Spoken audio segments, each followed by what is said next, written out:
De Donald Trump à la tribune de l'ONU, c'était il y a quelques instants. Le président des États-Unis a fustigé l'ONU qu'il accuse d'aider l'immigration clandestine. Donald Trump déclare aussi que le changement climatique est, je cite, la plus grande arnaque jamais menée contre le monde. Et il a, sans surprise, dénoncé la reconnaissance de l'État de Palestine par une dizaine de pays occidentaux. Nous serons sur place devant le siège de l'ONU dans un instant avec notre correspondante Elisabeth Guedel.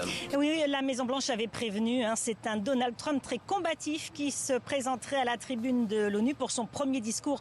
Depuis son retour au pouvoir, il n'a pas déçu. Dans son long discours, 56 minutes au lieu du quart d'heure demandé aux dirigeants, Donald Trump s'est en effet pris particulièrement aux Nations Unies. Il a redit tout le mal qu'il pensait de l'organisation. Une organisation qui a un potentiel énorme, a-t-il dit, mais qui n'est pas à la hauteur des attentes, qui ne résout pas les problèmes, qui en crée même, vous l'avez dit, les mots sont très durs pour remettre en question les missions des Nations Unies qui fêtent leurs 80 ans aujourd'hui.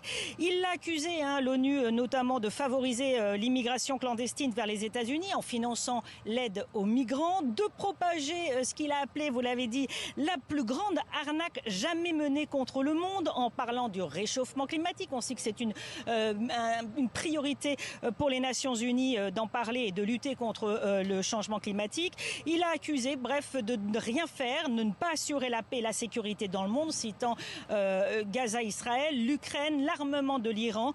Bref, une ONU en panne et ironie de la situation, comme ces escalators, a dit le président américain. Il faut dire que les escaliers mécaniques se sont arrêtés quand il est arrivé dans le bâtiment, comme le téléprompteur également qui s'est arrêté au moment où il devait prendre la parole, il devait lire son discours. Bref, en gros, seuls les États-Unis, enfin l'Amérique de Donald Trump fait quelque chose, et pour la paix et la sécurité, sans reconnaissance, on l'a entendu dans le son que vous avez diffusé, sans reconnaissance des Nations Unies. L'actualité également, les mots d'Emmanuel Macron, le peuple palestinien n'est pas un peuple de trop. Voilà ce qu'a déclaré le président français hier en reconnaissant officiellement l'État de Palestine. Peut-on parler d'une victoire diplomatique pour la France et son président? Décryptage avec notre éditorialiste Slimane Zeguidour. Des délégations israéliennes et américaines. Solennel, le président français a pris la parole. Le temps est venu de libérer les 48 otages détenus par le Hamas.